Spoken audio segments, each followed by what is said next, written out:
As if having one baby isn't hard enough, imagine having 3 all at once. That very thing happened to 3 different families who all gave birth to triplets. We just got married and shortly thereafter found out that we were going to have a baby, then it became 2 babies, and then 3 babies. Then we'd spend about a month at her parents and my in-laws, and then she'd gone on bed rest and was in the hospital for almost that long, and it was pretty crazy. Jonathan and Kate Winogard live in Dunlap, Tennessee, about a 45-minute drive to Chattanooga. Maggie, Bethany, and Caleb were born healthy but small, the smallest of them weighing in at just 1 pound 13 ounces. All 3 had to stay in the neonatal intensive care unit. Before all the babies could leave the hospital, they had to put on some weight. Caleb was able to leave the NICU a week before his sisters, but it took 6 weeks for all the babies to be sent home. Jonathan and Kate say they were lucky to be able to spend those weeks at the Ronald McDonald House. I kind of thinking of a better situation to be here than to have 3 healthy but small babies and be right close. I mean, that's probably your best case scenario for being here. You know, there are people that are here with, you know, family that's just critically ill. I mean, I just think that it's a tremendous blessing to be able to give to Ronald McDonald House.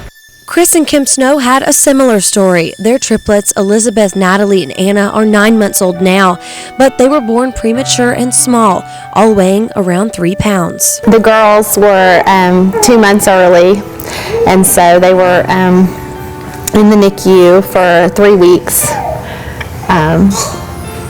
And so we were in the hospital for a week, and then we were able to get into the Ronald McDonald House, which was such a blessing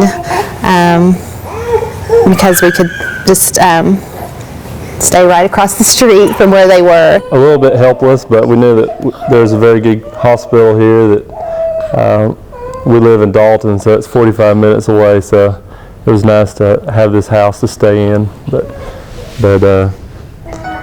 it would have been a lot more difficult to have to make trips two or 3 times a day to come up here and check on them and see them. The Snows say without the Ronald McDonald House, they would have had to drive 40 minutes to and from the hospital several times a day, something that would have been especially difficult because the triplets have a big brother who's in school. Oh, it was wonderful because just, you know, such a stressful time having your children in the intensive care unit, so we that was all you can really think about is your babies. So it was nice to be able to stay here and not have to worry about anything else. All your needs were taken care of. Remembering their stay at the Ronald McDonald House is a bit more emotional for Adam and Terry Kilgore.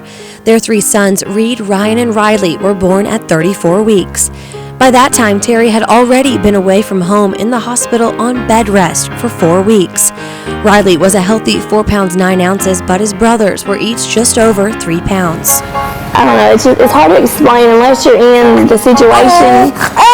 You never take anything for granted. Because when we were in the NICU, there were so many babies in there that were full term that were very sick, and we were just waiting on gaining to 4 pounds, and that's all that we were. The boys are 5 months old now, healthy and happy. But for Terry, the kindness she was shown during her 2-week stay at the Ronald McDonald House months ago still brings her to tears. You never know. You never know when you're going to be in that situation and need somewhere to stay. And if you ever need someplace to stay, all 3 families agree. You would be grateful, too, to get a room at the Ronald McDonald House. It was a blessing not to have to worry about trying to find somewhere to stay, going back and forth, trying to find somewhere to stay with him because we had him here with us from the time that we came out of the hospital.